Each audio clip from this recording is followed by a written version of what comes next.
Study IQ IAS, आपका selection हमारा mission.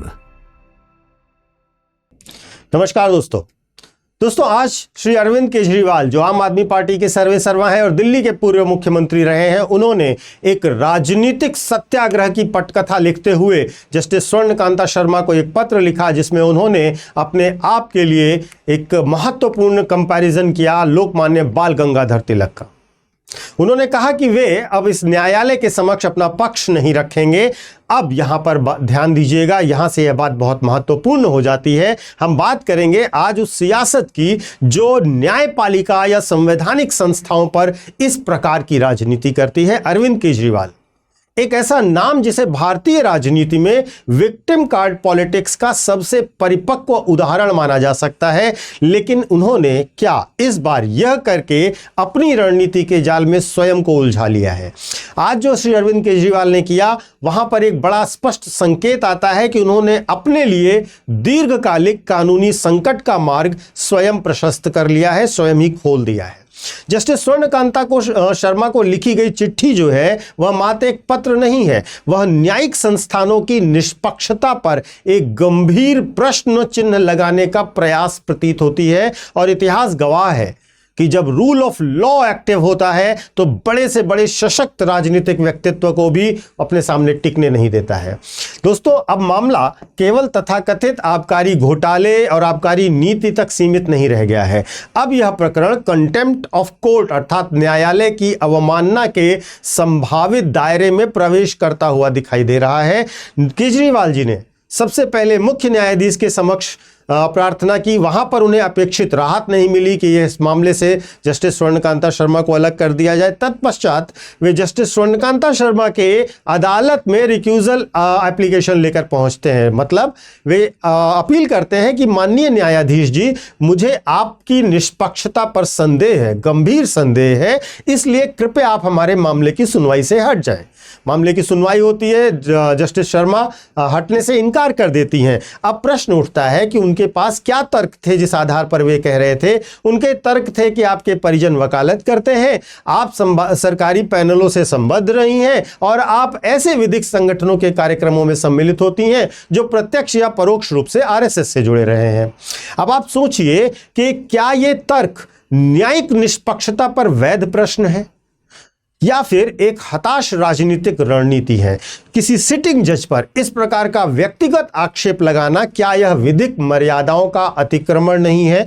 भारतीय न्यायिक प्रणाली एक बहुत ही सुव्यवस्थित प्रक्रिया के अंतर्गत काम करती है, जिसमें एक सिद्धांत होता है रेशियो डिसेंडाई का, जिसके अंतर्गत निर्णय के पीछे का विधिक तर्क ही एक केंद्रीय भूमिका निभाता है।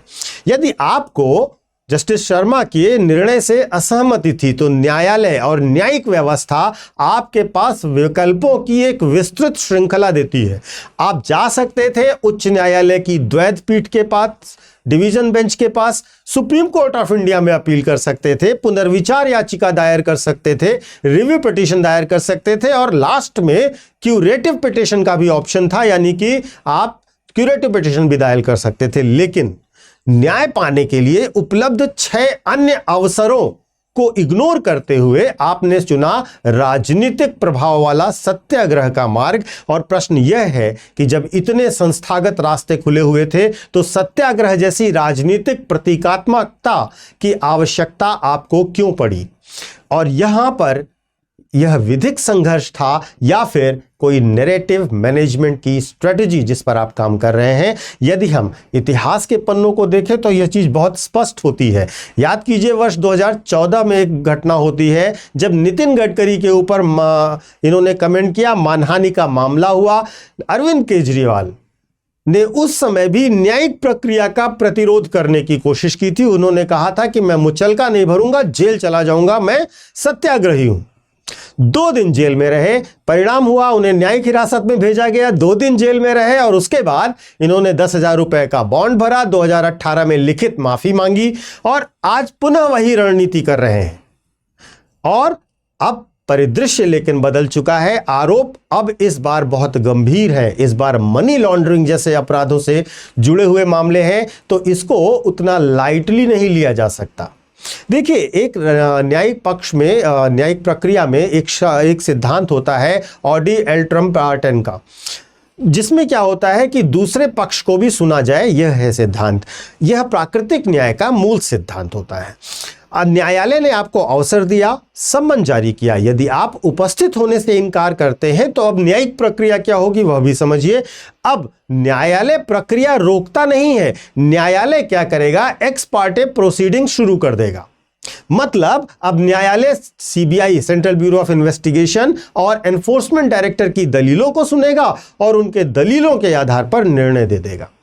और ऐसा निर्णय राजनीतिक दृष्टि से एक निर्णायक मोड़ सिद्ध हो सकता है केजरीवाल साहब के लिए।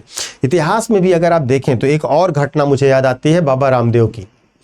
बाबा रामदेव ने न्यायालय की अवमानना करी, उसके निर्णयों को नहीं माना। सुप्रीम कोर्ट ऑफ इंडिया ने स्पष्ट किया कि न्यायालय की अवमानना को किसी भी प्रकार से हल्के में नहीं लिया जा सकता। बाबा रामदेव को कोर्ट में आकर के स्वयं समक्ष प्रस्तुत होकर माफी मांगनी पड़ी। अगले दिन स्पष्ट रूप से, सार्वजनिक रूप से न्यूज़पेपर्स के फ्रंट पेज पर फुल पेज की माफी मांगनी पड़ी। और यहां से स्पष्ट किया न्यायपालिका ने कि न्यायपालिका की गरिमा सर्वोपरि होती है। आप प्रेस कॉन्फ्रेंस करके कोर्ट को डिक्टेट नहीं कर सकते, और यहां पर यह चीज समझनी बहुत जरूरी है। अरविंद केजरीवाल ने एक और बड़ी बात करी। उन्होंने आज स्वयं को बाल गंगाधर तिलक जी जैसे स्वतंत्रता सेनानियों की परंपरा में स्थापित करने का प्रयास किया, किंतु तुलना कितनी तर्कसंगत है यह भी देखिएगा। तिलक ने औपनिवेशिक शासन के विरुद्ध प्रतिरोध किया था, जबकि यहां प्रश्न लोकतांत्रिक व्यवस्था के भीतर एक विधिक प्रक्रिया का है। यहां का कंपैरिजन आप औपनिवेशिक शासन से नहीं कर सकते। यह आजादी की लड़ाई नहीं है, यह विधि और आरोपों के बीच का संघर्ष है। यहां पर विश्लेषण बहुत क्लियर है कि न्यायालय की अवमानना और जांच एजेंसियों के साथ सहयोग न करना, ये दो एक ऐसे कारक बनने जा रहे हैं जो किसी भी राजनेता को दीर्घकालिक कानूनी संकट में ढकेल सकते हैं। राजनीति अपनी जगह है, लेकिन जब कोई व्यक्ति संस्थागत संसाधनों को, संरचनाओं को चुनौती देता है तो अंततः वही संरचनाएं उसकी सीमाओं का निर्धारण करती हैं। अब अगर आप याद कीजिए तो ऐसा नहीं है किसी राजनीतिक व्यक्ति के खिलाफ ऐसा पहले कोर्ट ने किया हो। कांग्रेस के प्राइम मिनिस्टर्स के खिलाफ भी कोर्ट्स ने निर्णय दिए हैं, महत्वपूर्ण निर्णय दिए हैं। प्रधानमंत्री मोदी जब गुजरात के चीफ मिनिस्टर हुआ करते थे, पूरे दिन सीबीआई के सामने उन्होंने इंटरोगेशन में पार्टिसिपेट किया है। गृह मंत्री अमित शाह तक के को लोग आज तक भी एक असंवैधानिक और गलत शब्द से इस्तेमाल करते हैं, क्योंकि कोर्ट ने उनके लिए आदेश जारी किया था और सबने कोर्ट की गरिमा पर प्रश्न नहीं उठाया था। महत्वपूर्ण है यहां पर जब हम ये देखते हैं तो यह पूरा घटनाक्रम एक महत्वपूर्ण रूप से दिखाता है कि हम न्यायिक संस्थाओं और संसाधनों और जो भी हमारा प्रक्रिया है उसका भी हम सम्मान नहीं करेंगे। यदि आपके पास इतने विकल्प मौजूद हैं, ऐसा नहीं है कि ये लास्ट विकल्प है। मैंने आपको बताया कि 6 और विकल्प थे जिनके पास जाया जा सकता था, इस निर्णय के विरुद्ध जाने के मार्ग थे, परंतु जाया नहीं गया क्योंकि आपके पास ग्राउंड वीक थे और अपने वीक ग्राउंड को बचाने के लिए आप विक्टिम कार्ड नहीं खेल सकते, कम से कम न्यायपालिका के विरुद्ध। तो इस पूरे घटनाक्रम पर आपकी क्या राय है? आप अपनी राय अवश्य दीजिएगा। क्या यह रणनीतिक मास्टर स्ट्रोक है या राजनीतिक आत्मघाती कदम?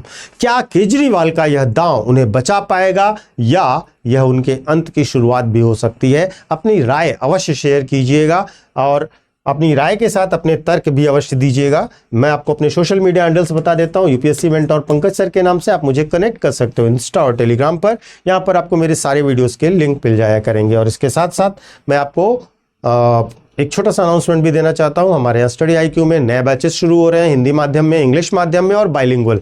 आप इन बैचेस से जुड़ सकते हैं क्योंकि इस समय हमारे यहाँ 50% ऑफ और डबल वैलिडिटी ऑफर चल रहा है। तो आपको प्रत्येक कोर्स पर आधी फीस देनी होगी और वैलिडिटी भी डबल मिलेगी। हमारे कोर्सेज की डिटेल आप डिस्क्रिप्शन बॉक्स में दिए गए लिंक पर जाकर या हमारे ऐप या वेबसाइट पर जाकर देख सकते हैं। और इसके साथ साथ कोर्स को ज्वाइन करने से पहले आप PK लाइव कोड का इस्तेमाल कीजिएगा। इस कोड को लगाते ही आपको ये बेनिफिट्स एक्टिवेट हो जाएंगे, लेकिन ये ऑफर बहुत थोड़े समय के लिए है, इसलिए जल्दी कीजिए, जल्द से जल्द ज्वाइन कीजिए। Thank you so much. जय हिंद। स्टडी IQ IAS, आपका सिलेक्शन हमारा मिशन।